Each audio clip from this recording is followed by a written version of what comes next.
Everybody, welcome back to the Dungeon Dive. Daniel here, and welcome back to the deep dive into the depths of Shadows of Brimstone.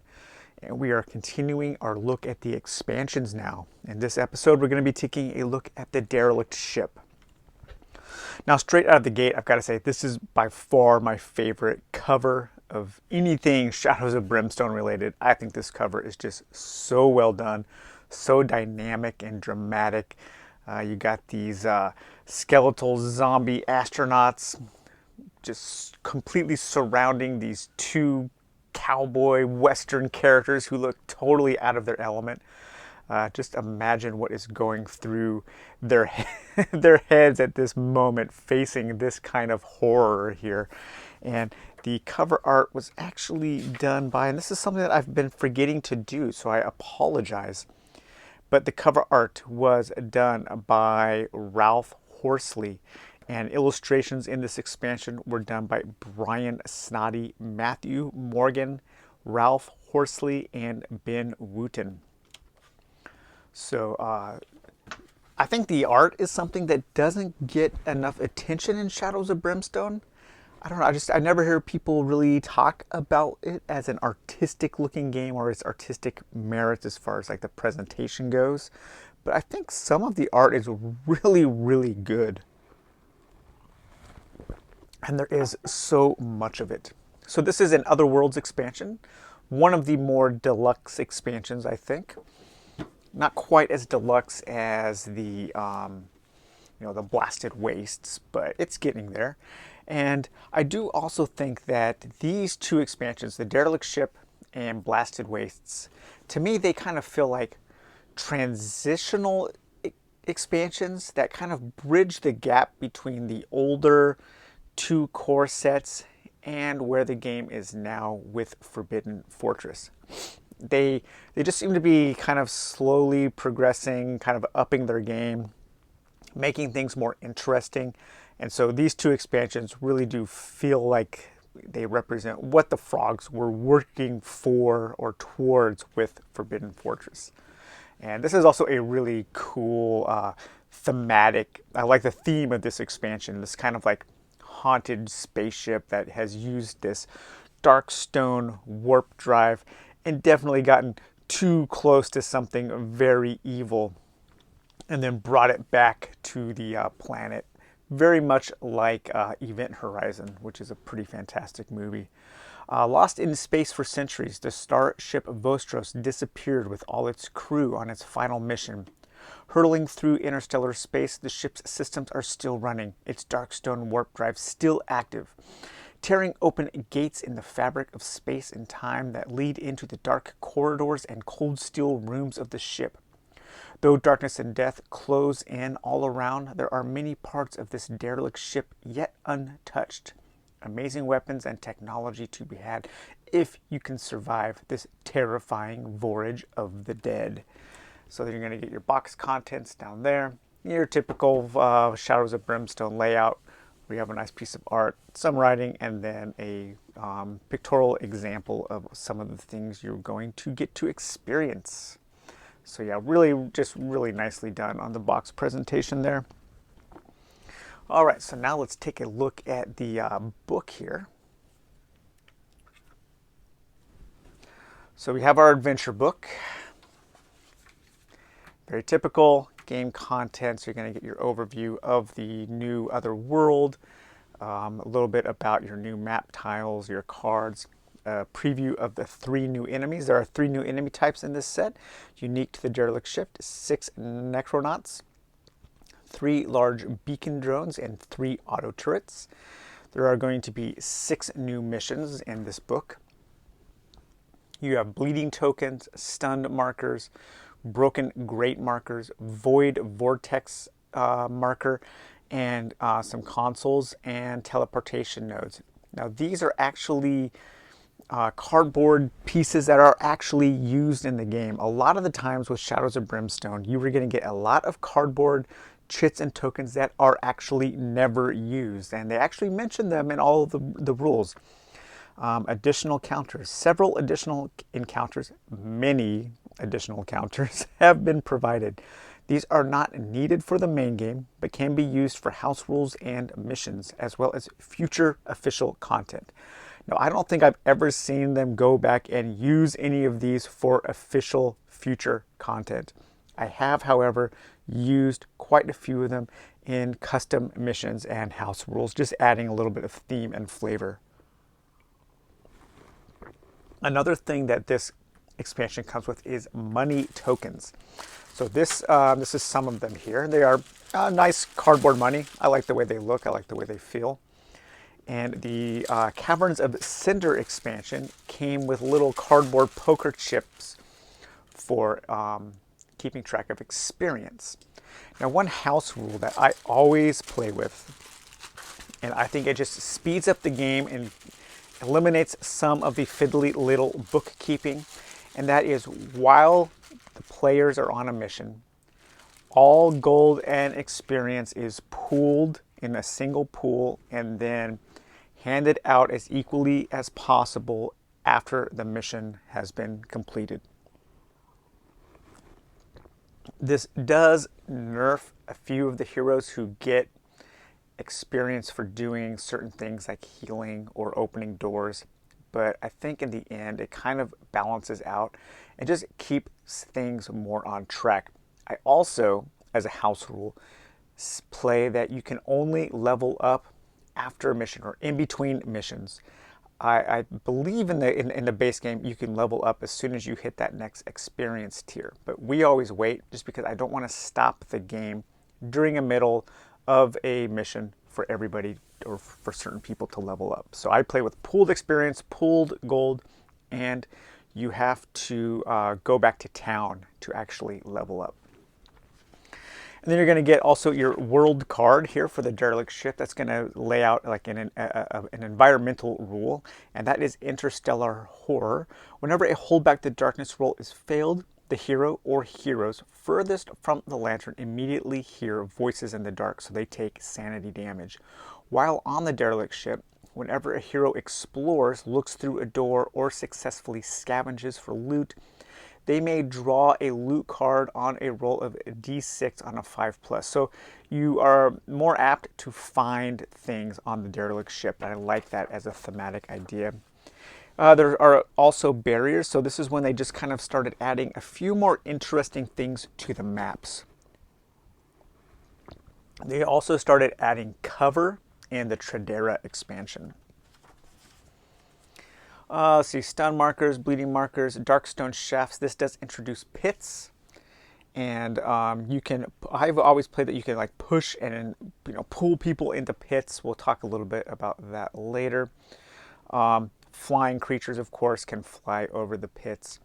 One interesting thing that some of the expansions do is they introduce thematic variations of old enemies. So in this particular expansion, you get two different kinds of old enemies from two core sets. Or maybe they're from one core set, I don't remember. But you get Dark Stranglers and Space Terrors. Now they know that maybe you may not own the set that those are from. So what they do is they print in the back of the book, they will give you the stats for those two creatures, and they will include tokens that you can use in lieu of the miniatures. So that is a nice touch. I appreciate that a lot. They don't expect you to have every single expansion to use the things that are in one expansion. Very nice. Broken Grates are map elements that you can add, placement and associated enemy types that will be going with the Broken Grates, Broken Grate barriers, spawning enemies. So there's all kinds of different elements. This expansion feels kind of like they were pulling from Event Horizon and then Aliens/Space Hulk.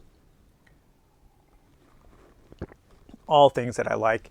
You learn about your Void Vortex marker.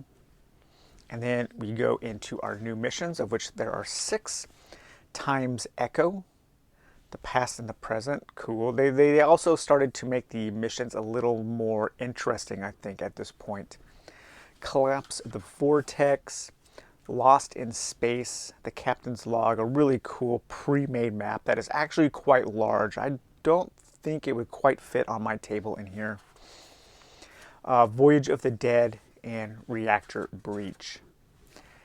And then finally, you're going to get a little bit of lore about the derelict ship. Once a shining beacon of hope for humanity, the starship Vostros was launched from the orbital shipyards of Saturn in the year 2247.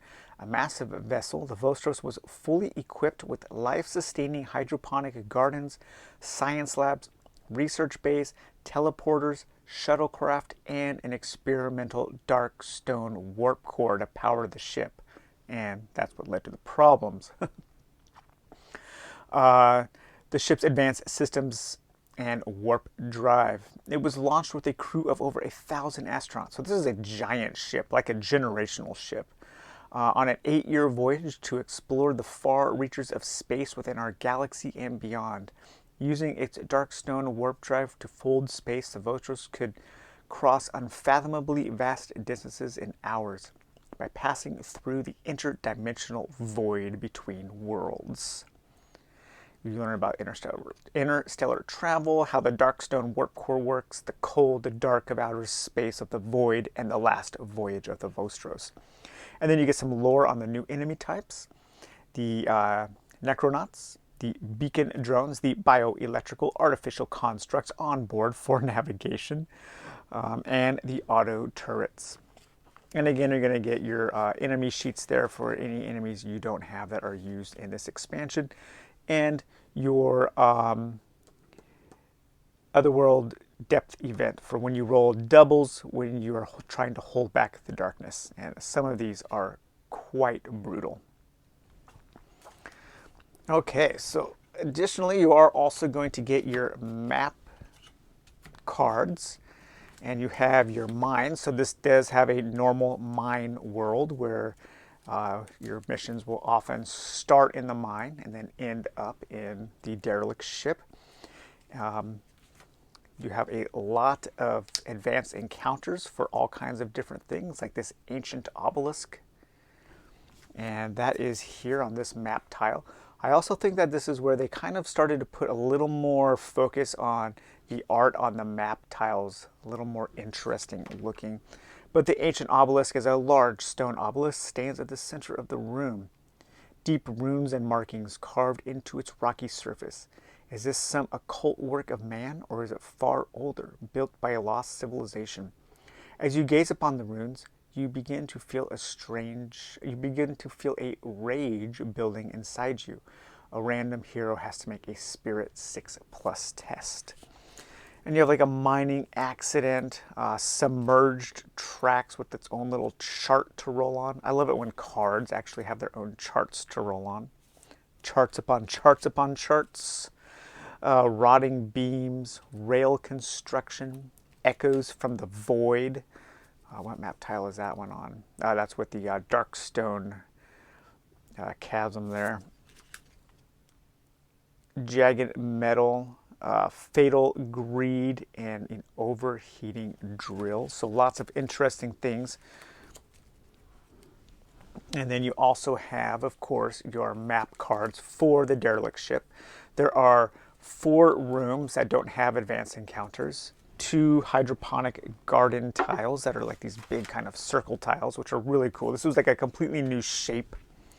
I know like a shape is kind of an odd thing to get excited about, but it does just add, a visual element onto the table that is different than the other kinds of places you're going to be exploring.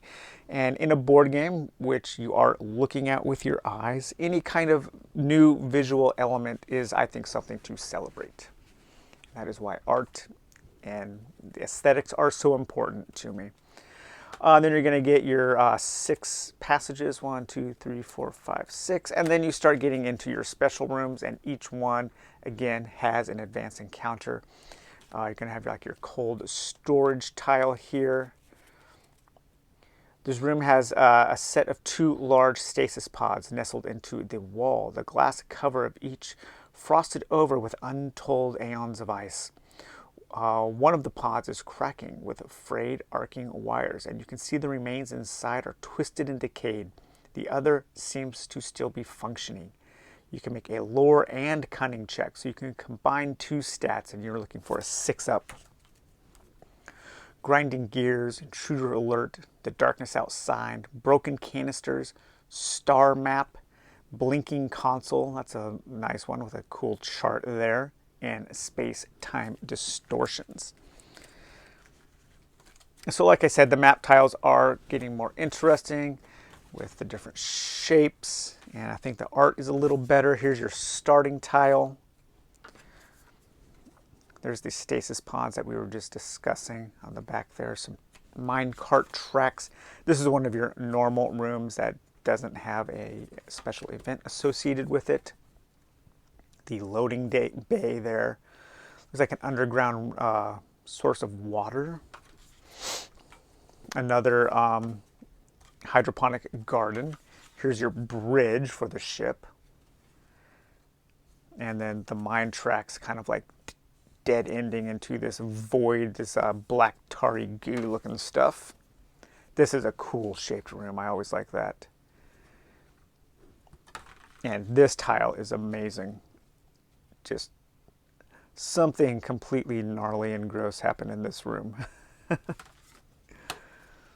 Here you have your star map. And then another normal tile there, and then one more. So that would be all of your tiles plus your junctions that I don't have out. You also are going to get 4 new darkness cards to add to your deck. Decay of Time, Cold Death, and then two Cold Deaths, and then Lost in the Cosmos. And again, I think it's important to call out just how good the art is on the darkness cards. This is really where they kind of flex their artistic muscles, I think, as far as the paintings and the detail of the art used in the game on the cards is by far the best on these darkness cards. So the 3 enemies you are going to get, of course, are the beacon drones, the necronauts, and the auto turrets. So the beacon drones are a pretty fun enemy to fight. They have 18 health. This is their normal side. And then, of course, they have a brutal side there. I did dip all of these. I think this whole set, I think, turned out pretty well. Some of the ones I'm going to show you did not turn out well at all. Some of them turned out so bad that I actually embarrassingly bought additional minis to redo. Some of them didn't turn out so good and I didn't bother with it, but I think these turned out pretty well. So your beacon drone, they have beacon drones, navigators of darkness, energy shielding, warp pulse, and feedback quake. They have no ranged attack. They move 5. You can escape at a 3+. They hit on a 4+ with 4 combat dice, and they do 3 damage on each hit. They have a defense of 3. And then there is their elite chart there. And then the necronauts, I really like these minis a lot. I think they are super cool. Some of my this is maybe one of my favorite models in any game. I just think it's really evocative of the theme, especially with that skull residing inside that helmet. Just a really well done sculpt there. And the necronauts, they're kind of like zombies. They have terror. They can only take up to 2 damage from each hit. They are nightmarish. Again, they don't have ranged weapons or ranged attacks. They hit on a 4-up. They roll 2 dice to hit.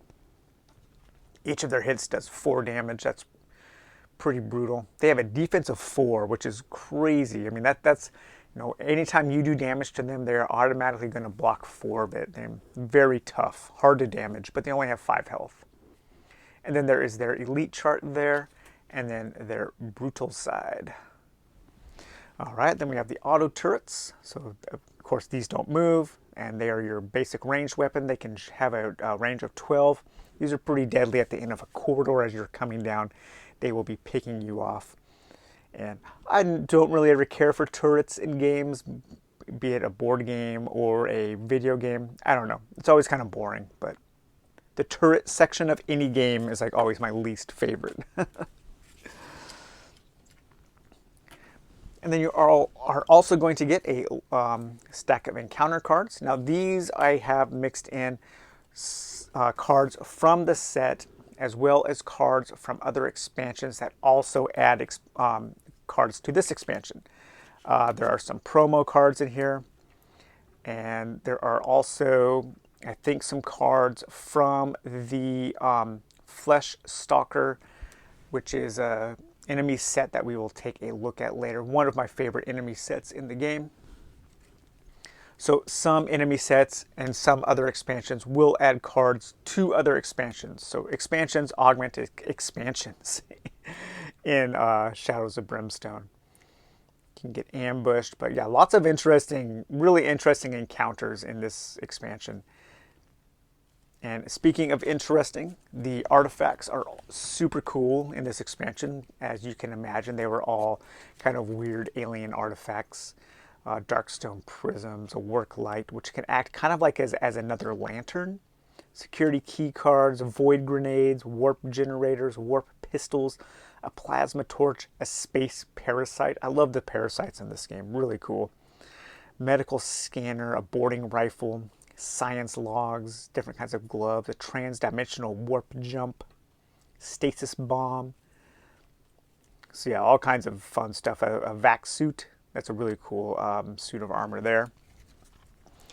And then you also get some of your threats. So these are the threat cards that you will be drawing when you are in this other world. Again, some of these are from other expansions, like this Flesh Stalker Confrontation. That is from the Derelict ship set. There's your Necronauts, your Flesh Drones. Those are from this set also. And then here you have your Dark Stranglers and your Space Terrors, your Auto Turrets, Harvesters. These are from an enemy pack that adds enemies to, I think, this set and Tradera, I think. And then sometimes a wandering enemy might come in from another world. So yeah, that's about everything you get with the Derelict ship expansion. Really cool expansion. I love the theme.